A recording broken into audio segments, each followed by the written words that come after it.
वो कहते हैं ना, हर इंसान के दो रूप होते हैं, एक जो सब देखते हैं और दूसरा छुपा होता है।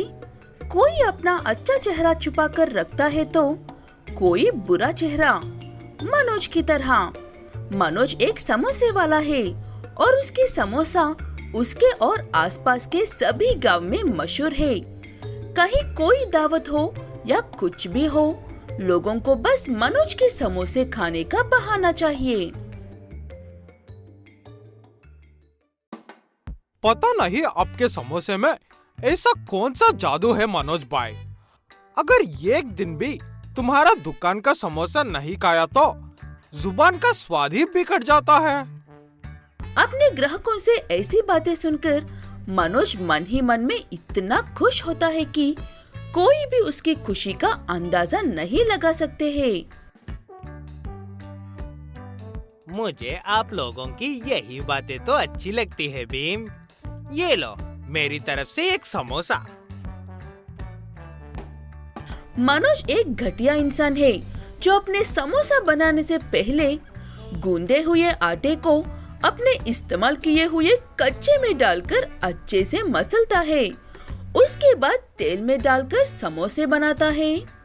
इसलिए मनोज को और उनको वो समोसा खाते हुए देखकर इतना मजा आता है। उसका नौकर हमेशा उसे ऐसा करने से मना करता है, लेकिन वो कभी भी बात नहीं सुनता है।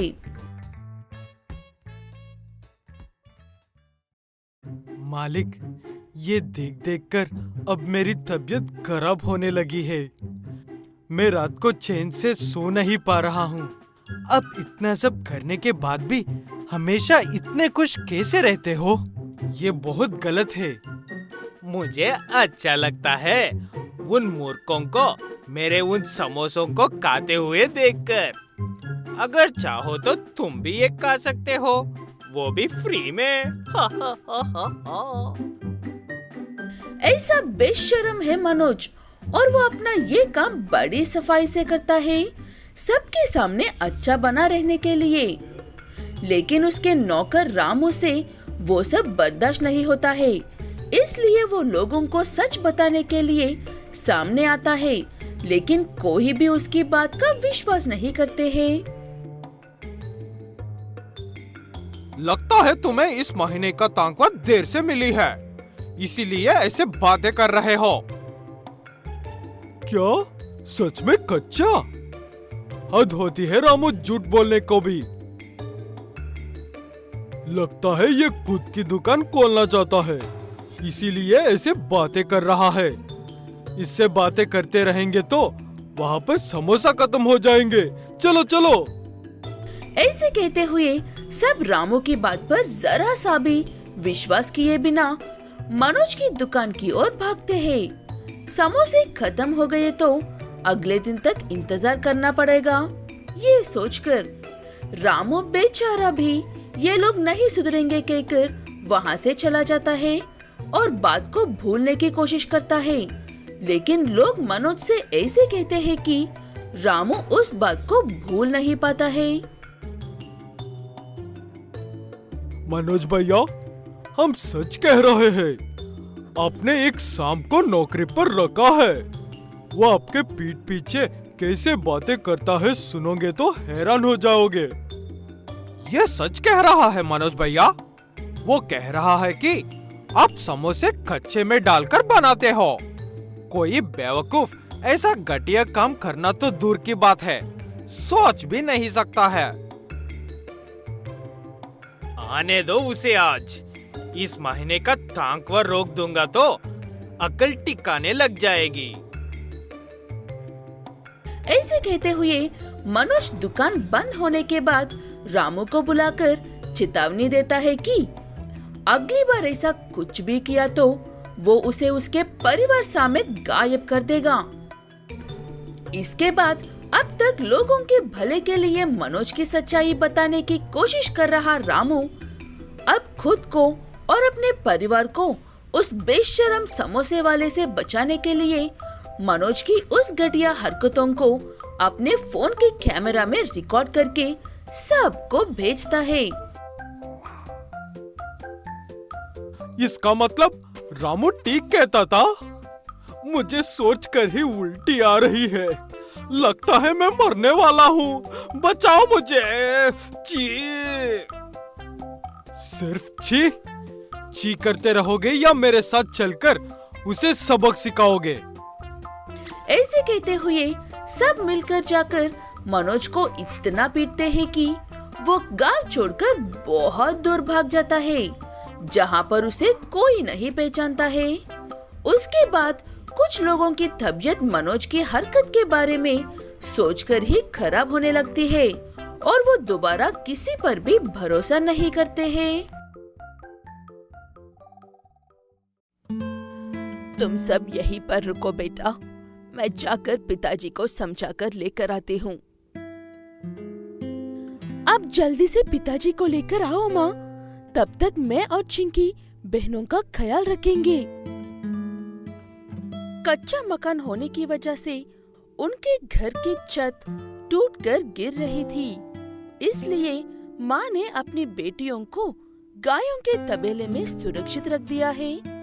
लेकिन बच्चियों के पिता अपने घर से बाहर नहीं आ रहे थे। मेरी बात सुनिए, छत टूटने ही वाली है, ये समय जिद करने का नहीं है। आप यहाँ से बाहर आइए बस, मैं आपकी हर बात मानने को तैयार हूँ। मुझे नीचे नींद नहीं आती है। जहाँ पर कटिया होगी मैं वहीं पर सो जाऊंगा। अगर तुम मुझे इस घर से बाहर निकालना चाहती हो तो, वो भी इस बारिश में, तो तुम्हें पहले मेरी खटिया को घर से बाहर निकालना होगा। नशे में धुत बाप ऐसी उल्टी सीधी बातें कर रहा था। माँ फिर भी अपने पति को बचाने की कोशिश में खटिया को बाहर निकालने की कोशिश कर रही थी। तभी उनके घर की छत टूट जाती है और उस मलबे के नीचे दबकर माँ और पिता दोनों की मौत हो जाती है। लीला और चिंकी बैलों के तबेले में खड़े होकर रोते हुए उस नजारे को देखने के अलावा और कुछ नहीं कर पाते हैं, क्योंकि उन्हें अपने छोटी सी 3 बहनों को संभालना था। अगले दिन सुबह, लीला दीदी, मुझे बहुत भूख लगी है और छोटियों को भी। रामू काका ने घर में से बचा हुआ सामान निकाल कर दिया है। 5 मिनट सब्र कर लो, मैं सबके लिए खाना बनाती हूँ।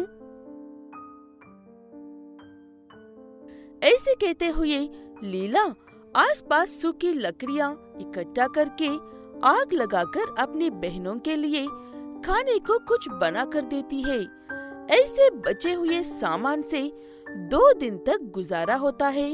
उसके बाद बहनों के पास खाने के लिए आटा और तेल के अलावा और कुछ भी नहीं बचता है। तभी उनके पास रामू काका आते हैं।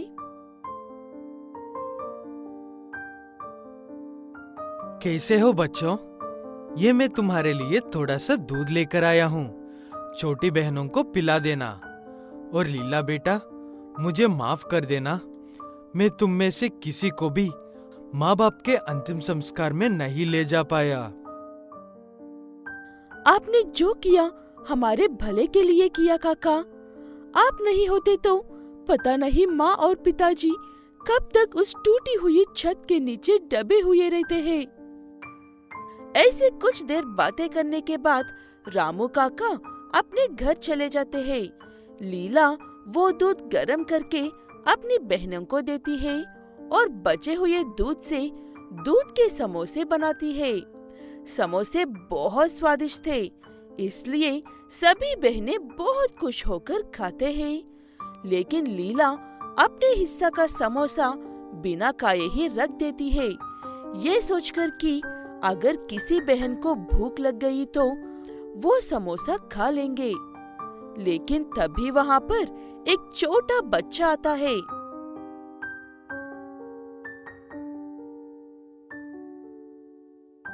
दीदी, मुझे भी एक समोसा दो ना। मैं तब से आप लोगों को देख रहा हूँ, लगता है समोसा स्वादिष्ट है।